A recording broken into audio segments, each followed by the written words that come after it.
안녕하세요. 사연 읽어주는 남예입니다. 오늘도 와주셔서 감사드리며 오늘의 여성 사연자분 사연은 제가 소개해드리도록 하겠습니다. 그럼 오늘의 사연 시작하겠습니다. 생판 남남이 만나서 가족이 되는 일만큼 힘든 일이 있을까요? 남자와 여자는 서로 사랑이라도 하지만 그 외에 가족으로 엮이는 것은 정말 스트레스가 이만저만한 것이 아닙니다. 특히나 올케와 시누이 관계가 여자들 수다의 단골 주제가 되는 이유가 다 있죠. 어떤 사람은 서로 죽이 잘 맞기도 하던데 저는 너무나 힘이 들었답니다. 청취자 여러분에게 저보다 7살이나 어렸던 새언니와 저와의 질긴 인연을 말씀드릴게요. 저는 위로 2살 터울의 오빠가 있어요. 부모님들이 어렸을 때부터 아들, 딸 구별 없이 키우셨기 때문에 저는 오빠를 따라서 태권도부터 검도까지 다양한 운동을 배웠어요. 오빠와 몸싸움이 가능할 정도로 몸을 움직이고 쓰는 것을 좋아했죠. 체격이나 힘이나 오빠 못지 않았기 때문에 가끔 남자 형제로 오해받을 때도 있었답니다. 제가 어릴 때부터 지금까지도 계속 짧은 커트 머리를 유지하고 있거든요. 치마도 유치원 이후부터는 입어본 적이 거의 없었죠. 소위 말하는 여자답다는 표현하고는 거리가 먼 10대와 20대를 보냈죠. 그래도 나름 짝사랑도 하고 짧은 썸을 타보기도 하면서 대학교 시절을 보냈답니다. 체육 교육학과를 나와서 헬스 트레이너로 사회생활을 시작했어요.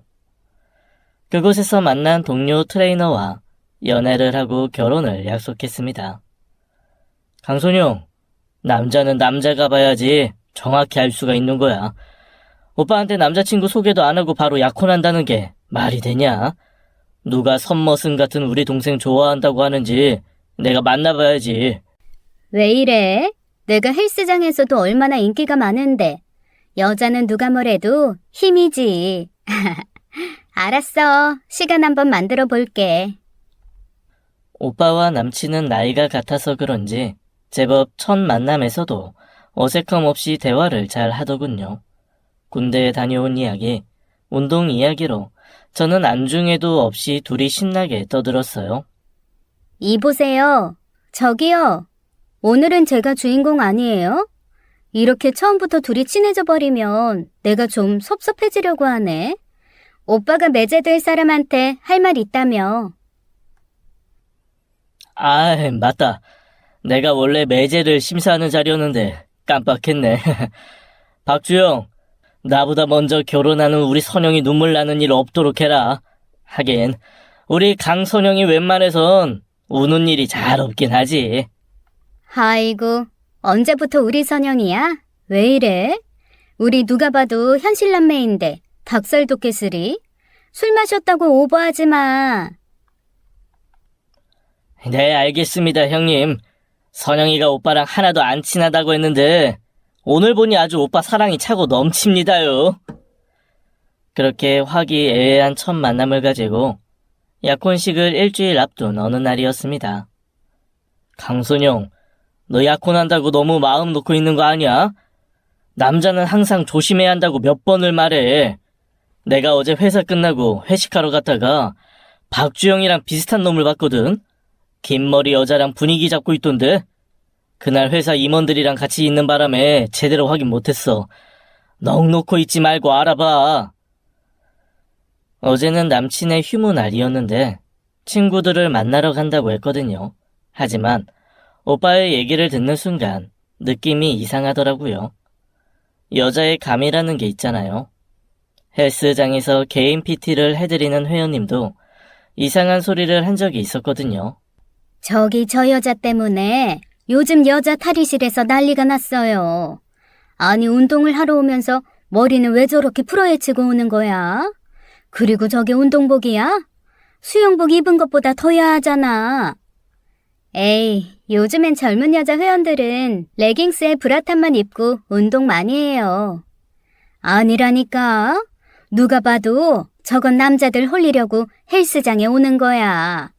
저봐. 운동은 안 하고 내내 남자 회원들이랑 깔깔대고 있잖아. 그러게요. 우리 남자 회원들 눈 돌아가다가 러닝머신 위에서 넘어지겠는데요? 그렇게 웃고만 있을 게 아니야. 저 여자 개인 PT를 박 트레이너가 한다고 하던데 강쌤도 조심해요. 저런 여시 같은 여자들은 내 남자 곁에 가까이 두면 언젠가는 사달이 난다고. 한 달 전부터 헬스장에 나타난 새로운 여자 회원 때문에 분위기가 술렁거렸죠. 저는 이번에도 잠시 그러다 말겠거니 했어요. 분기별로 그런 젊은 여성 회원이 등장했다가 스펙 좋은 남자 회원 하나를 물고는 나가는 경우가 흔했거든요. 그런데 남친이 언제부턴가 전화 연락이 바로 되지 않고 문자도 바로바로 답장이 오지 않는 거예요. 제가 늦게 끝나는 날은 항상 기다렸다가 저를 집에까지 태워다 주곤 했는데 그날에는 문자 답이 없는 거예요. 어쩔 수 없이 혼자 집에 가야겠다 생각하고 퇴근 준비를 하고 있었죠. 그런데 친한 회원한테 사진과 문자가 왔습니다. 바로 그 문제의 여자 회원이 남친의 어깨에 다정하게 기대고 있는 모습이었죠. 다른 곳도 아니고 우리가 자주 가던 공원길 벤치였어요. 저는 바로 전력 질주를 해서 현장으로 달려갔죠. 옆에서 둘이 다정하게 손을 잡고 걸어오더군요. 저는 그냥 날아가서 발차기로 남친의 얼굴을 날려버렸습니다. 너는 오늘부로 내 인생에서 아웃이야. 아니, 그냥 손만 잡았을 뿐이야. 진짜야. 내가 너랑 결혼한다는 거 다 알고 있는데 딴짓할 리가 없잖아. 그냥 결혼하기 전에 아쉬워서. 어머머, 놀래라. 우리 진짜로 손만 잡았어요. 왜 이렇게 무식하게 사람을 때리기부터 해요? 저는 그 여자 회원의 머리채를 잡아서 남친에게 던져버렸죠. 남친이 알아서 안전하게 받더라고요. 더러운 변명 따위 네 입에서 듣고 싶지 않고 손을 잡든 잠을 자든 이제 니들 마음대로 하라고. 대신 둘 다 내 눈앞에 얼씬거리지 말라고. 그 여우 같은 여자 회원은 이번엔 몸 좋은 트레이너가 먹잇감이었나 봅니다. 남친은 그 사건 이후로 몇 번을 찾아와 무릎을 꿇고 용서를 빌었으나 상처받은 제 마음은 돌아오지 않았죠. 그때 제 나이가 27살이었어요. 인생에서 처음으로 제대로 된 연애를 하고 결혼까지 결심한 남자가 그렇게 쉽게 바람이 났다는 사실이 큰 상처가 되었죠. 저는 헬스장을 그만두었습니다. 그리고 앞으로의 인생에서도 남자도 결혼도 아닌 경제적 자유를 얻기 위한 삶으로 목표를 수정했죠. 요즘에는 젊은 친구들은 갓생이라고 표현을 한대요. 신을 뜻하는 갓과 인생을 합친 말로 특정한 목표를 정하고 이를 성취하기 위해 미친 듯이 열심히 사는 것이죠. 저는 5년 안에 현금 2억을 모으기로 목표를 정했습니다. 마침 먼저 청소 서비스 사업을 시작한 친구가 함께 하자고 제안을 해서 합류했습니다. 몸을 쓰는 일은 자신이 있었어요. 아파트 입주 청소부터 사무실 이전 청소, 개인집 정리까지 몸은 고되었지만 평균 수입은 헬스 트레이너보다 많았죠. 하지만 일이 불규칙적으로 들어오다 보니 스케줄이 없는 날은 물류센터 1일 단기 알바를 뛰었습니다. 그리고 밤에는 선배 헬스장 마감 청소 알바도 했죠. 하루에 대여섯 시간만 자면서 커피 한 잔 값도 아껴가며 돈을 모았어요. 집에서는 잠깐 잠만 자고 나와서 부모님 얼굴도 오빠 얼굴 보기도 힘들었답니다. 야, 강선영, 좀 살살 살아라. 그렇게 미친 듯이 일하며 돈을 모아서 뭐 할 건데. 너 벌써 33살이다. 이제 슬슬 연애도 다시 하고 결혼할 생각도 해야지. 언제까지 엄마 아빠 옆에서 살 수 없잖아. 연애랑 결혼은 내 인생에서 지워버렸다니까. 이제 거의 목표 금액에 가까워지고 있으니까 그거 다 채우면 집에서 독립해야지. 자식 2명이 동시에 빠져나가면 우리가 너무 외롭겠는걸. 나는 그렇다 치고 오빠는 왜 갑자기 독립하려고? 에이그, 이 오빠가 드디어 장가 간다. 네가 하도 바빠서 얘기할 틈이 없었어. 헐, 어떤 눈먼 여자가 오빠랑 결혼할 결심을 다 했다냐? 여자는 여자가 봐야 아는데 또 여우 같은 것한테 홀라당 넘어간 거 아니야? 원래 여우하고는 살아도 곰하고는 못 산다는 옛 어르신들 말씀 모르냐? 나이 차이가 나도 너무 많이 나서 나도 좀 걱정이다. 거기에다 외동딸이면 집에서 얼마나 오냐오냐 컸겠어. 아니 선영이보다도 한참 어리지 않겠니? 뭐 오빠랑 2살 차이니까 나보다는 어릴 거야 예상하고 있었다만 몇 살이나 어린데? 나랑 9살 차이니까 너보다는 7살 어리겠네. 아직 세상 물정 잘 모르는 귀여운 아이니까 선영이 네가 잘 좀 봐줘라. 헐, 나보다 7살이나 어린 새언니라고? 미치겠네. 아, 몰라. 어차피 결혼하면 뭐 얼마나 보겠어? 다들 알아서 각자 인생 잘 살자고요. 하지만 막상 대면한 올케는 그 철없음의 정도가 지나치더군요. 새언니가 아니라 집안에 막내딸 한 명이 들어온 것 같았어요. 그런데 더 환장할 노릇인 게 또 부모님들은 그런 올케가 귀엽다고 정말 막내딸 대하듯 한다는 것이죠. 아예 호칭도 며느리가 아니라 아영이라는 이름으로 부르는 거예요. 철만 없으면 저도 봐줄만 했는데 제가 딱 싫어하는 전형적인 여우 같은 여자였다는 게 함정이죠. 싸가지 없는 건 기본 사양이었고요. 어머머, 나는 오빠가 농담으로 하는 말인 줄 알았는데 정말 길에서 보면 남잔 줄 알겠네. 외모가 이래서 아직도 결혼을 못하고 있나 보다. 얘는 오다가 어디서 쌈 싸먹고 왔나? 우리 오늘 처음 보는 건데 말을 너무 함부로 하는 거 아닌가? 얘는 손아래 시누이가 먼저 지켜야 하는 거 아닌가? 내가 나이는 어려도 오빠 와이프면 새언니라고 불러야지,요. 아직 결혼식장 들어가기 전이다. 결혼식장 들어가기 전에는 네가 우리 가족이 되리라는 보장 없다. 어머나, 무서워라. 오빠, 나 정말 시누이 무서워서 결혼 못할 것 같아. 아이 참, 처음 보자마자 이렇게 말싸움 할 거야? 선영아, 이 친구가 어려도 너무 어려. 그러니까 막내 여동생 하나 더 생겼다고 생각하고 좀 봐주라. 내가 지금껏 없는 여동생을 왜 챙겨야 하는데?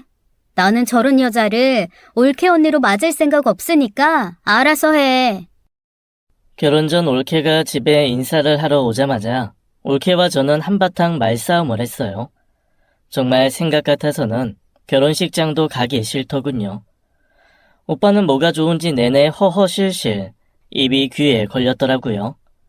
결혼식은 얼마나 화려하게 준비를 했는지 웨딩홀 앞에 복도를 무슨 갤러리처럼 웨딩 촬영 사진으로 채웠더군요. 촬영 사진을 보니 드레스만 5벌은 바꿔 입었더라고요. 나이 어린 신부 맞이한다고 그동안 사업해서 번 돈 결혼식에 다 몰빵했구만. 그러게, 근래 참 보기 드문 호합한 결혼식일세. 니네 집 재력이 이 정도였냐? 아님, 올케 집 친정 재력이야? 아, 몰라. 내가 얘기했지? 첫 만남부터 대판 붙었다고. 와, 나 트라우마 있잖아. 전 남친이 바람난 여우 같은 년 딱 그런 과인 거야. 사람들 앞에서 약한 척 여우짓 하다가는 둘이 있을 때 딱 돌변하는 그런 스타일. 내가 세상에서 가장 싫어하는 스타일의 여자가 하필 올케로 들어오냐고. 아, 오늘 이후로 마주치지 않았으면 좋겠다. 그러듯 예의상 신부 대기실은 찾아가서 인사를 했죠. 어머, 아가씨. 결국 제가 식장 바로 앞까지 왔네요. 이제부터는 새언니라고 불러야 하는데 연습 한번 해보실래요? 부들부들 떨고 있는 제 손을 친구가 꽉 잡아주더군요. 이를 악물고 억지 미소를 지었죠. 결혼식 시작하려면 30분 남았으니까 기다려요. 그런데 너무하셨다. 그래도 명색이 오빠 결혼식인데 옷이 그것밖에 없어요? 누가 보면 형 결혼식인 줄 알겠어요. 아니, 원피스까진 바라지도 않았지만 치마도 없어요? 차라리 어머님 따라가서 한복이라도 맞추지 그랬어요. 그래, 한번 해보자는 거구나. 식장 들어가기 전에 누가 이기나 기싸움을 먼저 걸어오네요. 그러게. 한복이라도 해주면서 그런 소리를 해야지. 그나저나 결혼식장에서 새언니 친구들이 엄청 칭찬하던데요. 수술이 너무 잘 돼서 깜짝 놀랐다고요. 그렇게 얼굴 다 뜯어 고쳐서 순진한 우리 오빠 꼬셨나 봐요. 한바탕 공격을 시작하려고 하는데 오빠랑 엄마가 들어왔어요. 어머, 오빠, 나 너무 상처받았어. 오빠는 알잖아. 내가 부종교합이라 턱 수술한 거 말이야. 그리고 하는 김에 눈 조금, 코 조금 건드린 건데 수술도 본판이 이뻐야 제대로 나온다는 걸 오빠 동생은 잘 모르나 봐. 혓바닥은 어디 집에 두고 왔어? 7살 어린애도 아니고 시도 때도 없이 혀 짧은 소리 해대고 있어. 참네. 성인 여자가 그렇게 유치원생같이 굴래요? 아, 무셔라. 어머님, 저 신우이 너무 무서워서 결혼식장에 들어가기 싫어질 것 같아요. 아니, 오늘은 양가 부모님들도 다 계신데 왜들 이렇게 무섭게 이러시나? 선영아, 내가 전에도 부탁했잖아. 오늘 오빠 결혼식이다. 네가 좀 봐주라. 정말 결혼식장에 들어가는 오빠를 뜯어 말리고 싶었어요. 하지만 기어이 올케와 오빠는 사람들의 환호와 축하를 받으며 무사히 결혼식을 치루었답니다. 그리고 신혼여행에서 돌아오는 날 신혼집 정리가 되지 않아서 본가로 먼저 왔어요. 그런데 집에 들어오는 꼴을 보아하니 오빠는 트렁크 2개와 보조 가방까지 낑낑대며 오는데 올케는 핸드백 하나 들고 콧노래를 부르며 들어오는 거예요. 와, 다시 뚜껑이 열리는 거죠. 올케는 나한테 인사도 없이 쌩하니 지나치더니 바로 아빠에게 달려가는 겁니다. 아, 아버님, 어머님. 덕분에 저희 여행 너무 잘하고 왔어요. 근데 시차도 안 맞고 비행기만 15시간 타고 왔더니 너무 힘들어요. 아직 신혼집 정리 안 돼 있는데. 아가씨가 청소 서비스 사업한다면서요? 어머님이 아가씨 시켜서 정리 좀 해달라고 안 돼요? 그래. 당장 내일부터 선우는 출근도 해야 하고 아영이 혼자서 집 정리하기는 힘들 테니 선영이한테 부탁해보마. 아우, 우리 어머님이 최고세요. 어머님, 저 배고파요. 엄마, 나는 죽었다 깨어나도 새언니네 청소 정리는 안 한다. 결국 엄마는 같이 일하는 친구에게 정식으로 일을 의뢰해서 돈을 받고 청소 정리를 해줬답니다. 마지못해 청소를 하고 나서 오빠에게 이야기를 했어요. 오빠야, 나는 오빠와의 인연은 유지하고 싶다. 그러니까 되도록 얼굴 마주쳐서 불킬 일 만들지 말고 명절이랑 부모님 생신 때나 보면서 살자. 제가 그렇게 각자 알아서 살자고 했는데 오빠는 결혼하고 나서 분가를 했는데도 왜 그렇게 집에는 자주 오는지 집에서 좀 쉴까 하면 쳐들어와서는 제 속을 뒤집어 놓는 거예요. 저는 되도록 말을 섞지 말자고 결심을 했죠. 어차피 오빠가 데리고 살지 제가 데리고 살 것도 아니잖아요.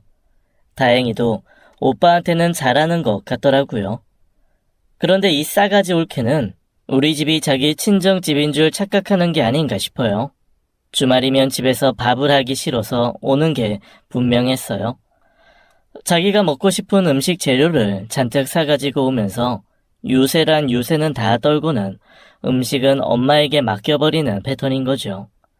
그럼 엄마는 만만한 저에게 일을 시키게 되는 악순환이 벌어지는 거예요. 선영아, 그만 자고 일어나서 이 쪽파 좀 다듬어라. 아영이가 어제 텔레비전에서 쪽파 김치 보고 파김치가 먹고 싶단다. 아유, 엄마, 나 어제 밤샘 작업하고 새벽에 들어왔다고. 쪽파는 먹고 싶은 사람이 다듬어야지. 엄마의 성화에 못 이겨 일어나서 거실로 나가보니 올케는 붓글씨를 쓰는 아빠 옆에 딱 달라붙어서 하하 호호거리고 있더군요. 어머머, 아버님은 너무 멋있으세요. 이렇게 글씨도 잘 쓰시고, 거기에다 얼굴도 잘생기시고, 목소리까지 좋잖아요. 저도 붓글씨 쓰는 거 배워보고 싶어요. 아침 대바람부터 시댁에 쪽파를 사들고 왔으며 지가 다듬어야지 어디서 여우짓을 하면서 놀고 있는지 정말 기도 안 차더군요. 저는 주방에 펼쳐진 쪽파 한 단과 신문지, 바구니를 들고 거실로 나갔습니다. 그리고 올케 앞에 펼쳤어요. 올케의 팔을 끌어다가 손에 쪽파를 쥐어줬습니다. 제 악유 힘이 너무 세서 꼼짝없이 당할 수밖에 없었죠. 저기요, 파김치 먹고 싶어 하는 새언니. 인간적으로다가 이건 먹고 싶은 사람이 다듬어야죠. 아니면 다듬는 흉내라도 내든가. 아버님, 도와주세요. 제 손톱을 좀 보세요. 제가 어제 네일아트 받았거든요. 그런데 오늘 쪽파 다듬다가는 손톱 다 망가진다고요. 그래, 선영아. 네가 하면 금방 끝날 일 아니야. 아영이는 나하고 붓글씨 연습이나 좀 해볼까? 옆에서 엄마와 오빠는 그 꼴을 다 보고도 귀엽다는 듯 웃기만 하더군요. 이 사람들의 여우짓에 홀려도 단단히 홀린 상태였죠. 그래, 오빠 와이프가 그렇게 예뻐 죽겠으면 오빠가 대신 쪽파 많이 다듬어서 엄마랑 김치 담그면 되겠네. 나는 차라리 돈 벌러 나가는 게 낫겠어. 저는 쪽파를 오빠에게 던져주고 운동을 하러 선배 헬스장으로 나와버렸네요. 그런데 문제는 정작 집안 행사에는 항상 늦게 나타나던지 몸이 아프다는 핑계로 빠지기도 한다는 거예요. 할아버지 제삿날에도 어김없이 준비가 다 끝난 다음에 늦게 도착을 하더라고요. 그리고는 죄송하다는 말도 없이 인사만 하고는 소파에 앉아 있는 거예요. 부모님들은 싫은 소리를 하는 타입이 아니라 아무 말도 안 하고 계셔서 제가 한 소리를 했죠. 오빠, 할아버지 제사인 거 엄마가 얘기했을 거 아니야. 오빠야 퇴근한 다음에 온다고 해도 새언니는 집에서 놀고 있는데 먼저 와서 음식 준비 도와야 할 거 아니야. 새언니가 몰라서 그러면 오빠가 가르쳐야 하는 거 아니야? 미안하다. 오늘은 내가 회사에서 일이 많았어. 저 사람 아직 시댁이 낯설어서 혼자 가기 힘들다고 하는데 어떡하냐. 마음 넓은 네가 좀 봐주라. 봐주긴 뭘 매일 봐달래. 내가 무슨 옳게 봐주려고 태어난 사람이야? 아유, 할아버지 제삿날이니까 큰 소리 내지 말자. 어여 제사나 빨리 지내자. 제사를 지내고 정리하고 음복을 하려고 준비 중에 있는데 새언니가 안 보이는 거예요. 그새 작은 방에 들어가 잠을 자고 있더라고요. 저는 들어가서 이불을 걷어찼지요. 여기 자러 왔어요? 일을 못하면 좀 하는 신용이라도 내던지. 여기가 당신 집 안방이냐고. 아이, 깜짝이야. 기체를 삶아 먹었어요? 무슨 목소리가 이렇게 커요? 그리고 당신이라뇨? 새언니 소리가 그렇게 안 나와요? 새언니 소리가 나오게 만들어야 새언니라고 부르지. 나이가 어려서 철이 없다 해도 이건 너무 도가 지나친 거죠. 아우, 아가씨가 매사에 화가 참 많아요. 이러니까 아가씨가 연애를 못하는 거라고요. 남자들은 이렇게 벌컥 화내고 소리 지르는 여자 안 좋아해요. 내 연애를 왜 올케가 판단해? 못하는 게 아니고 안 하는 거라고.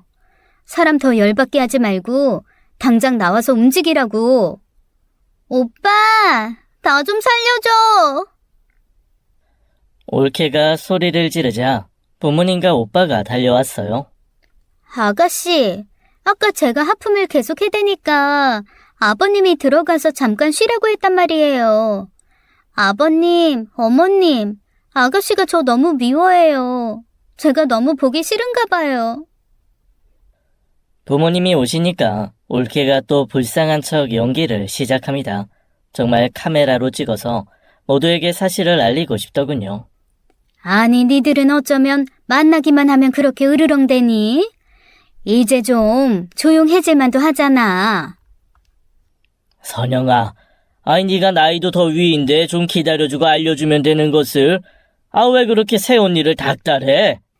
아니, 두 눈이 있으면 똑바로 뜨고 보라고. 어느 며느리가 제삿날 늦게 나타나서는 일하다 중간에 사라져서 잠을 자냐고. 아빠, 엄마가 이렇게 나오면 나도 이제 다음부터는 손 하나 까딱하지 않을 테니까 그런 줄 알아. 야, 나도 지친다. 둘 다 그만해. 할아버지 제삿날 그렇게 세게 올케와 한판을 붙고 난 다음에는 오빠네도 집에 잘 오지 않더라고요. 부모님께는 좀 죄송했지만 저는 미운 올케의 얼굴을 보지 않으니 마음은 한결 편하더군요. 그렇게 몇 달 왕래가 뜸해지고 나서 올케와 오빠가 개인적으로 저에게 연락이 와서 따로 만나자고 하더라고요. 거절할 적절한 명분이 없어서 내키지 않았지만 약속 장소에 나갔죠. 아가씨, 그동안은 제가 너무 철없게 굴어서 죄송해요. 아니, 갑자기 이렇게 태세 전환을 하면 내가 너무 무섭잖아요. 왜 이래요? 진짜예요. 아가씨랑 화해하고 잘 지내고 싶어요. 사실은 제가 임신했어요. 아직 오빠만 알고 있어요. 정말요? 부모님 아시면 정말 좋아할 텐데. 저 때문에 못 온 거예요? 임신해서 사람 미워하면 그 사람 닮는다고 해서. 아이가 고모 닮으면 어떡해요. 농담이에요. 농담 속에 가시가 아주 큰 게 박혀있네요. 사과 안 받을래요. 조카가 새언니 안 닮고 저 닮으면 좋겠네요.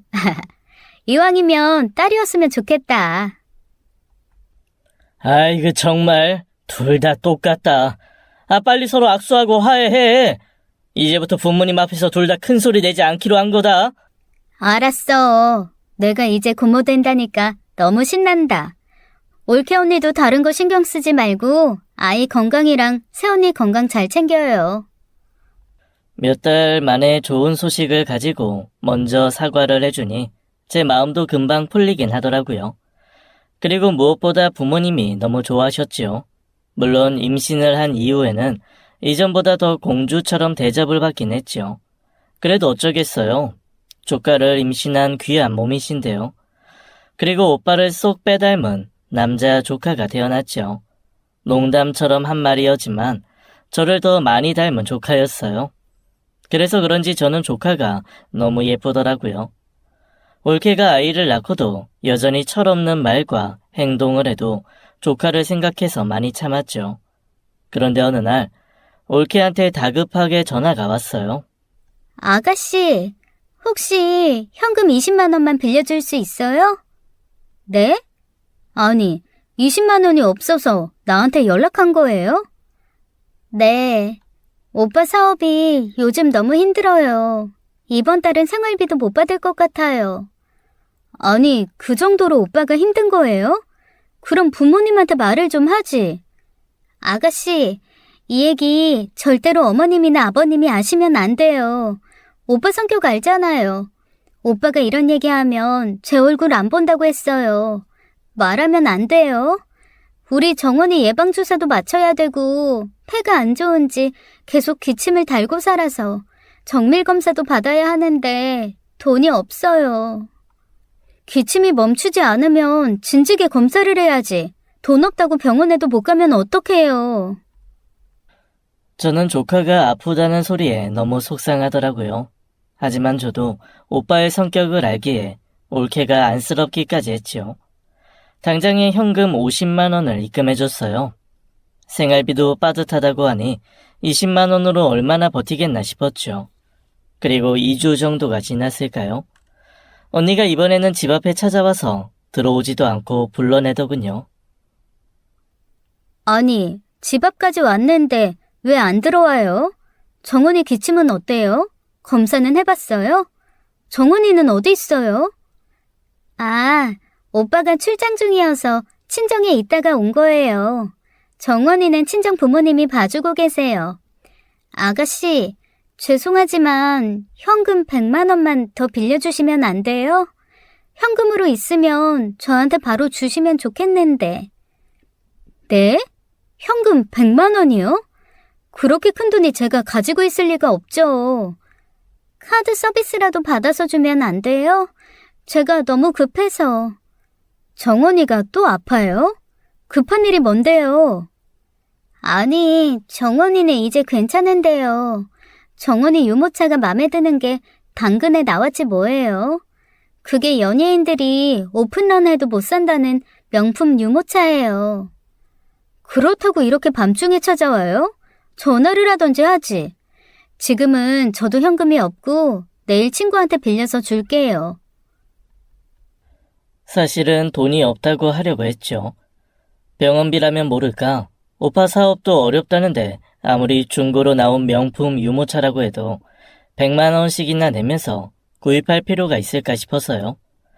평소에도 좀 사치스럽게 살고 있는 건 알았지만 이건 좀 과하다고 생각했어요. 그렇다고 제가 또 잔소리를 하게 되면 싸움으로 번질 것 같아서 말았죠. 저도 현금이 없던 차라 진짜로 친구에게 빌려서 이체를 해주었어요. 그리고 가족 모임이 있던 날이었어요. 요즘엔 애기들 옷부터 의자, 놀이용품도 명품이 얼마나 많은데요. 백화점 문화센터에 유아 오감 자극 과정이 있어서 갔더니 애들 신발이 다 명품인 거예요. 아, 정말 정원이만 동네 시장표 신고 가서 얼마나 창피했게요. 애들이 신발 신으면 얼마나 신는다고 명품 타령을 해요? 부모들이 더 문제 아니에요? 아참, 지난번에 유모차는 어떻게 됐어요?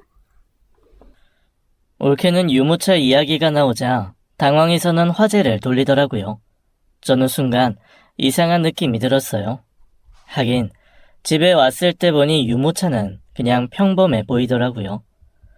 당근에서 물건이 금방 나갔나 보다 했죠. 그런데 얼마 지나지 않아 올케에게 또 연락이 왔어요. 제가 가족 모임에서 500만 원 적금 만기가 되었다고 이야기를 했었거든요. 제가 부모님 결혼 기념일, 기념여행을 보내드릴까 어쩔까 이야기가 오갔었어요. 그런데 올케가 이번에는 300만 원을 빌려달라고 하는 거예요. 예전에 코를 높일 때 넣은 조형물이 녹아서 재수술을 해야 하는데 도저히 오빠한테 말을 할 수가 없다면서요. 하긴 오빠가 힘들 때 그런 이야기를 할 수는 없겠다 싶었네요.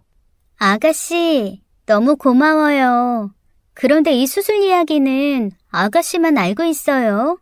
당일 수술하고 퇴원할 거라 오빠가 출장 간 사이에 친정에 정원이 맡기고 할 거예요. 혼자 갈 거면 내가 함께 가겠다고 했더니 올케는 극구 사양을 하더군요. 친한 친구가 같이 가기로 했다면서요. 50만 원을 더해서 보내주었습니다. 그런데 한 달 후에 다시 만난 올케는 코가 오히려 더 오뚝하게 서 있는 거예요. 코가 더 높아졌는데요? 위험한 상황은 아니었어요? 네, 아가씨 덕분에 천만다행이지 뭐예요. 재수술하는 김에 아예 조금 더 높였어요. 저는 올케가 참 힘든 상황에도 해맑다 싶었지만 정도가 지나치다는 느낌을 받았어요. 오빠를 오래간만에 만난 김에 슬쩍 사업이 그렇게 힘든 상황이냐고 떠보았어요. 선영아, 네가 그걸 어떻게 알았어? 설마 정원이 엄마가 투덜대든? 아니, 그냥 오빠 표정이 하도 어둡고 안 좋아서 사업이 안 풀리나 해서 물어본 거지. 아, 요즘 다들 경기가 안 좋아서 난리 아니냐.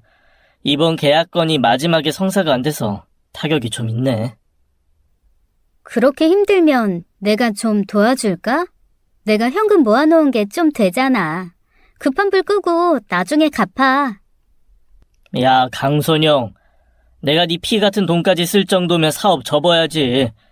이번 위기만 넘기면 괜찮아질 거야. 세연이 말대로 오빠는 상황이 많이 어려워 보였어요. 제가 새언니에 대해 괜한 오해를 했나 싶었죠. 하지만 새언니는 다시 연락이 와서 이번에는 더 큰 액수를 빌려달라고 하더라고요. 아가씨, 제가 외동딸인 거 알죠? 이번에 저희 아빠가 칠순이에요. 그런데 자식은 저 혼자인데 칠순잔치를 어떻게 해드릴 수가 없네요. 이번에도 아가씨가 좀 도와주시면 안 돼요? 참, 매번 도저히 거절할 수 없는 이유를 대니 저도 방법이 없더라고요. 그런데 무슨 일이든 꼬리가 길면 잡히는 법이죠. 올케 친정에 있는 조카를 데리고 와달라는 오빠의 부탁을 받고 사돈댁에 갔을 때 칠순 잔치는 잘 하셨냐고 안부를 여쭈었더니 칠순은 작년에 치렀다고 하시는 거예요. 아, 그러시구나. 제가 착각을 했나 봐요. 그런데 새언니는 어디 갔나요? 친구들이랑 여행 갔다가 오늘 돌아온다고 했는데 비행기 시간이 연착이 됐나 봐요. 강서방도 오늘 야근이라 사돈 아가씨에게 부탁을 한 모양이네요. 저는 조카를 데리고 오빠네 집에 가서 올케를 기다렸어요. 그리고 집안을 살펴보았죠. 막상 조카 장난감이며 옷은 다 평범한 브랜드더라고요. 그런데 신발장을 보니 명품 구두가 몇 켤레나 있더군요. 그리고 장롱을 열어보니 못 보던 가방들도 보였어요. 그때 올케가 들어오더군요. 어머, 오빠가 비번 알려줬어요? 이제 아가씨가 알았으니 바꿔야겠네. 아니, 형편 어렵다고 하더니 여행을 다녀왔어요? 아, 이제 오빠 사업은 좀 풀린 것 같아요. 그리고 이번 여행은 친구들이랑 3년 전부터 여행계 들어놓은 거라 안 가면 저만 손해인 거였어요. 새언니, 솔직하게 말해요. 지금까지 나한테 빌린 돈 다 어디에 썼어요? 아, 이미 다 빌려준 돈 어디 썼는지 알아서 뭐하게요. 다 쓸 데가 있으니까 쓴 거지. 지금까지 나한테 돈 빌릴 때 했던 이야기 다 거짓말이었죠? 정원이 병원비도 아니었고 정원이 유모차도 처음부터 살 생각 없었지?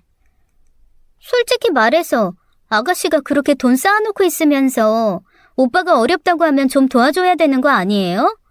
형제가 많은 것도 아니고 오누이 둘뿐인데 눈치가 있으면 오빠 사업 어렵다고 들었을 때 바로 도와줬으면 좀 좋아요? 지금 주제가 그 이야기가 아니잖아요. 남편이 사업 어렵다는데 시누이한테 거짓말로 돈 빌려서는 명품 신발이며 가방 사고 여행 다니는 거 아니냐고. 사람이 다 쓰던 규모가 있는데 어렵다고 어떻게 바로 가난하게 살 수 있어요. 그리고 신발이랑 가방은 친구들 여행 간다고 할 때 부탁해서 면세점에서 엄청 저렴하게 산 거예요. 그래서 현금이 좀 필요했지. 당장 나한테 빌린 돈 다 갚아요.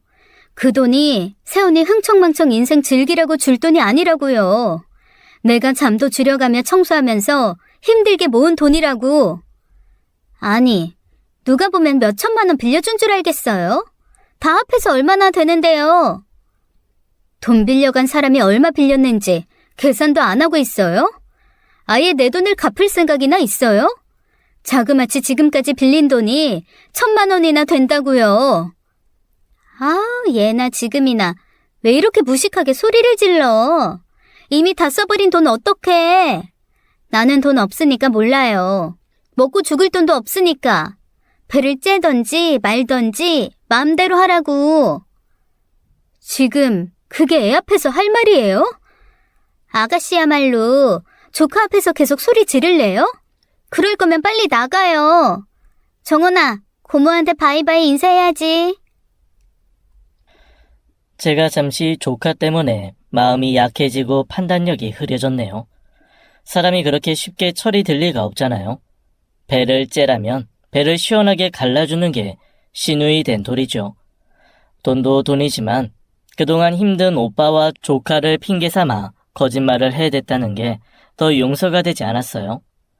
어린 조카가 마음에 걸리긴 했지만 이런 옳게 숨겨진 얼굴을 가족들이 알아야 한다고 생각을 했죠. 아빠 생신을 기념해서 온 가족이 모이는 날이었어요. 식사를 하고 케이크에 촛불까지 다 끄고 나서 과일과 디저트를 먹으며 담소를 나누었죠. 아빠 생신에 이런 이야기 꺼내서 죄송한데요. 제가 원래 다음 주에 독립하려고 했잖아요. 그런데 힘들게 됐어요. 아니 왜? 잔금까지 다 준비되었다면서. 그 잔금 1,000만 원 누가 떼먹고 배째라고 하네요. 우리 딸이 잠도 줄여가며 모은 돈을 누가 떼먹어? 차용증을 쓰고 빌려준 거야? 뭐? 너 누구한테 돈 빌려줬어? 누구야? 그런데 이렇게 한가하게 있으면 어떡해? 그 당사자가 너무 뻔뻔하게 이 자리에 있거든. 바로 여기. 오빠 옆에. 올케는 처음에는 얼굴이 하얗게 질리더군요. 저는 그동안 올케에게 보내줬던 통장 이체 내역을 보여줬어요. 그리고 만약을 위해 차용증 대신 녹음했던 전화통화 내용도 다 들려줬죠. 마지막 하나, 나에게 배를 째라며 큰소리 쳤던 내용까지도 모두 다 녹음을 해놨거든요. 이게 사실이야? 어? 내 눈 보고 똑바로 이해하게 해봐. 다 들어놓고 뭘 다시 물어봐? 그래, 내가 돈 쌓아놓고 있는 신우이한테 돈 좀 빌렸어. 당신 얼마 전까지 사업이 힘들었던 건 사실이잖아. 내가 그때 얼마나 당신 눈치 보며 살았는지 알아? 그게 지금 중요한 게 아니잖아. 내가 그래서 생활비를 안 줬어? 아무리 어려워도 매달 생활비는 줬잖아. 그리고 정원이 핑계는 뭐야? 1,000만 원이나 되는 돈을 다 어디에 쓴 거야? 올케가 정원이 병원비를 핑계로 돈을 빌리기 시작해서 그동안 피부과 시술이며 성형수술, 그리고 명품 신발과 가방 등 쇼핑에 그 모든 돈을 썼던 것을 이야기했죠. 그래, 내가 날 위해서 다 썼어. 그깟 1,000만 원 당신이 갚아주면 되잖아.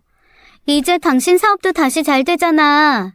무슨 1억도 아니고 1,000만 원으로 이 난리를 피워? 아무리 당신이 철이 없어도 그렇지. 그게 어떤 돈인지 알아? 내가 사업이 힘들 때 선영이가 도와주겠다고 했을 때도 거절한 이유가 뭔데? 선영이가 파혼하고 주말도 저녁도 포기하고 모은 돈이라고. 그냥 돈이 아니라고. 선영이 청춘이 모두 담긴 돈을 그렇게 흥청망청 써버리고는 뭐? 제대로 사과 한마디 없이 그렇게 뻔뻔히 굴 수가 있어? 내가 아무리 아영이를 딸처럼 예뻐해도 이번에는 편을 들어줄 수가 없다. 선을 넘어도 한참을 넘었어. 세상에나, 왜 그동안 우리한테는 말 한마디도 안 했니? 오빠가 어렵다고 하는데 그 얘기를 뭐하러 해. 엄마 아빠 괜한 걱정만 하시게. 내가 빌려줄 수 있는 여유가 있었으니까. 그리고 정원이한테 필요한 돈이라는데. 선영아, 내가 너에게 너무 미안하다. 그런데 내가 갚는다고 해결될 문제가 아니야. 당신, 이 돈은 무조건 당신이 벌어서 직접 갚아.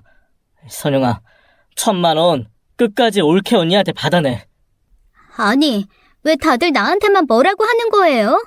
오빠가 생활비만 넉넉하게 줬어봐요. 이렇게까지 됐겠냐고요.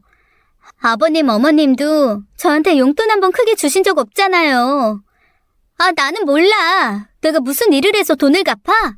그리고 정원이는 그럼 누가 키우라고? 정원이는 낮에 유아원에 보내던지 내가 봐주면 되지. 이제 아영이도 철이 들 때가 됐다. 하지만 올케는 끝까지 울며 불며 소리를 질러댔어요. 어린 조카 정원이 보기가 너무 미안했지만 어쩔 수 없었네요. 다음날 오빠가 걱정이 돼서 전화를 해보니 올케 언니가 짐을 싸서 정원이랑 친정으로 갔다고 하더군요. 이러다가 진짜 오빠네가 이혼을 하는 게 아닌가 걱정이 되기도 했어요. 하지만 이미 제 손을 떠난 문제였죠. 그리고 1,000만 원 비는 잔금은 부모님이 마련해 주셨답니다. 저는 예정대로 부모님 댁에서 나와 저만의 공간으로 독립을 했죠. 35살에 처음으로 제 명의로 계약한 집에서 혼자 잠을 자려니 기분이 이상했어요. 이제야말로 진정한 어른이 된 것 같았죠. 하지만 감상에 젖어 있을 시간이 없었어요. 있는 현금을 탈탈 털어서 마련한 집이었으니 다시 현금을 모아야 했거든요. 친구와 본격적으로 청소 사업을 확장하기로 했습니다. 우선 오피스를 상대로 영업을 해서 정기적인 청소 계약을 체결했어요. 아무래도 안정적으로 고정 수입이 들어오는 게 중요했거든요. 그런데 올케 언니한테 연락이 왔더라고요. 직접 만나서 할 이야기가 있다면서요. 저는 바빠서 사무실로 오라고 했죠. 아가씨, 그냥 빗자루 들고 청소만 하는 줄 알았더니 사무실도 있었어요? 난 시간이 돈인 사람이니까 쓰잘데기 없는 소리 하려면 빨리 나가요. 아니, 무섭게 왜 그래요? 내가 잘못했어요. 네? 뭐라고요? 제가 잘 못 들었는데요. 내가 잘못했다고요. 이렇게 창피를 줘야 속이 시원해요? 아닌데, 벌써 속이 시원할 리가. 빌려준 돈 한 푼도 못 받았는데 무슨 속이 시원하겠어? 저 정원이도 있고 오빠 정말 사랑해요. 그래서 이혼은 절대 할 수 없어요. 누가 이혼하래요? 우리 제발 이제 각자 알아서 살자고요. 친정 부모님한테도 말했는데 혼나기만 하고 쫓겨났어요. 돈도 절대 해주실 수 없대요. 근데요, 아가씨, 제가 사회 경험이 없잖아요. 어디 가서 일자리를 구하기도 너무 막막하고 돈 벌 수 있는 방법이 없어요. 뭐, 그래서 나보고 어떻게 하라고. 나도 1,000만 원 큰 돈이라고. 아니, 그러니까 저를 그냥 좀 써달라고요. 여기도 사람 필요하다고 밖에 붙여놨던데요? 내가 미쳤어? 올케처럼 손에 물 한 방울 묻혀보지 못한 사람을 청소업체 직원으로 쓰라고? 직원 아니고 알바라도 시켜주세요. 배우면서 할게요. 우리 정원이를 봐서라도. 정원이 고모, 제발. 참으로 어이없게도 싸가지 철없는 올케를 울며 겨자 먹기로 알바로 고용하게 되었네요. 저는 일하기 전에 각서부터 받았답니다. 첫째, 손톱 네일은 당장 지울 것. 둘째, 일할 때 나에 대한 호칭은 실장님으로 부를 것. 대신 나는 주아영 씨로 부르면서 가족이 아닌 고용인과 비고용인의 관계로 공가사를 구분할 것임을 말이죠. 처음에는 정말 변기 청소 하나 하는데 온갖 생난리를 피더군요. 안 보인다 싶으면 어디 구석진 곳에 가서 질질 짜고 있기 일쑤였고요. 저는 일주일도 못 버티고 포기할 줄 알았습니다. 그런데 웬걸요? 더럽다고 구역질을 일삼던 철없는 올케는 10년째 저랑 일을 하고 있답니다. 1,000만 원은 일을 시작하고 1년 만에 다 갚았죠. 물론 착한 제가 원금만 받기로 했지요. 올케는 돈을 다 갚고 난 뒤에도 자기 손으로 돈을 버는 재미, 몸을 움직여서 돈을 버는 재미에 빠져 벗어나지를 못했던 거죠. 지금은 어엿한 실장이 되었죠. 그동안 저와 친구는 우리만의 독보적인 청소 서비스 브랜드를 만들어 지방의 지점까지 운영하게 되었습니다. 우리 강 대표님은 말이야. 헤어스타일만 좀 바꿔도 인상이 확 달라질 텐데 말이야. 내가 특별히 강 대표님 위해서 이번 생일 선물로 머리 끝부터 발끝까지 스타일링 해줄게요. 나 한 번만 믿고 맡겨주라, 응? 아, 왜 이래? 나는 그냥 생긴 대로 살겠다고. 사람이 외모가 아니라 마음을 볼 줄을 알아야지. 나까지 물들게 하지 말라고. 난 이대로도 충분하다고. 아니, 그럼 청소는 왜 해요? 그냥 깨끗한 마음 하나만 보면 되지. 공간이나 집만 외양이 중요한 게 아니라 사람도 외양이 변화되면 마음도 좀 달라지는 게 있다니까. 그리고 남자건 여자건 좀 멋지고 예쁘게 다듬고 꾸미는 게 나빠? 왜 해보지도 않고 판단질이세요, 대표님? 그래, 주 실장님 이야기도 일리가 있네. 사람이 가보지 않은 길도 가보고 느끼고 즐거움도 알아가는 재미가 있다고. 올케 언니가 해준다고 할 때 그냥 못 이기는 척 하면서 따라가봐. 근데 당신들 이제 누가 보면 엄청 다정한 언니 동생인 줄 알겠어.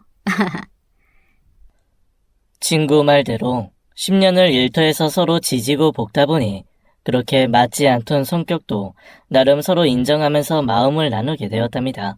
참 신기하죠. 사람은 변하지 않는다는데 그리고 고쳐 쓰는 게 아니라고들 하잖아요. 그런데 또 이렇게 가끔씩은 변하는 경우도 있고 그래서 더 좋아지는 관계도 있네요. 변화는 저에게도 찾아왔어요. 올케의 조언대로 커트 머리를 스타일링만 바꿨을 뿐인데도 확 다른 사람이 되는 기분이 들더군요. 그리고 연하게 화장도 가끔 해주니 거울을 볼 때마다 제 기분도 업이 되더라고요. 가장 큰 변화는 제가 이제는 치마를 입는다는 것이죠. 아니, 이렇게 시원한 것을 왜 이제야 입기 시작했는지 지나간 시간이 아까울 정도였어요. 아이, 강선용! 길거리에서 봐도 몰라볼 뻔했잖아. 사람이 갑자기 변하면 죽는다는데 우리 집 마지막이냐? 정은이 엄마가 무슨 짓을 한 거야? 어머나 세상에. 우리 딸 외모가 그동안 묻혀 있었네. 이제 시집 가도 되겠다. 아니다. 시집 가기엔 한참 늦긴 했지. 이렇게 말 나온 김에 40이 되기 전에 결혼하면 엄마 소원이 없겠네. 엄마의 바람대로 저는 6년 전 39살에 결혼을 하게 되었어요. 제 외모가 달라져서 남자가 생긴 것은 아니고요. 인생의 목표가 돈이 아닌 관계로 바뀌었다고 할까요? 오빠랑 새언니가 이렇게 아이를 낳고 위기를 겪으면서 더 단단해지고 변화되는 모습을 보니까 결혼도 한 번은 해볼만 하겠구나 싶더라고요. 마음이 달라지니 남자들이 눈에 들어오더군요. 아가씨, 남자는 남자가 봐서 아는 게 아니에요. 딱 저같이 좋은 남자는 바로 알아채는 여우 같은 여자가 봐야 하거든요. 제가 보기에 굿 익스프레스 사장님이요. 아가씨 좋아하는 게 틀림없어요. 맞아, 나도 그런 거 느꼈어.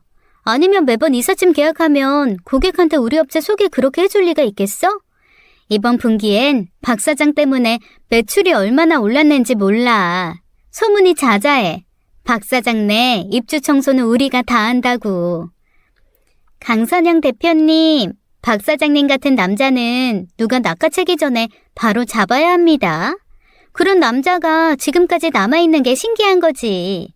제가 올케 언니로서도 아니고 부하 직원으로서도 아니고 그냥 언니 아끼는 동생으로 이야기해드리는 거예요. 친구와 올케 언니의 말이 맞았어요. 사업 때문에 알게 된 이삿짐 업체의 박 사장은 저에게 호감이 있었어요.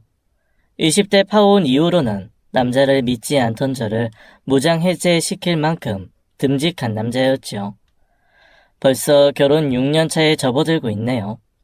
결혼하고 나서는 본격적으로 이삿짐 센터와 청소 서비스업을 합쳐서 일에 계속 매진하다 보니 아이는 아직 없답니다. 제 나이가 45살이 되다 보니 그렇게 크게 기대는 하지 않고 있지만 하늘에서 혹시 아이를 점지해 주신다면 감사한 마음으로 잘 키울 생각을 하고 있습니다. 남편에게는 아래로 나이 차이가 나는 여동생이 한 명 있는데 저는 올케 언니를 반면교사 삼아 시누이에게 항상 싸가지를 장착하고 예의 바르게 대하고 있답니다. 아직도 제가 농담 삼아 올케 언니의 철없을 적 이야기를 하곤 하는데요. 이제는 온 가족이 그 시절을 웃으면서 회상할 수 있게 되었죠. 청취자 여러분도 혹시나 진절머리 날 만큼 이상한 올케나 시누이를 만나게 되더라도 한 번 정도는 기회를 주시는 것도 괜찮지 않을까요? 지금까지 사연 읽어주는 남녀였습니다. 끝까지 함께 해주신 여러분 감사드리며 저희는 다음 사연으로 돌아올게요. 감사합니다.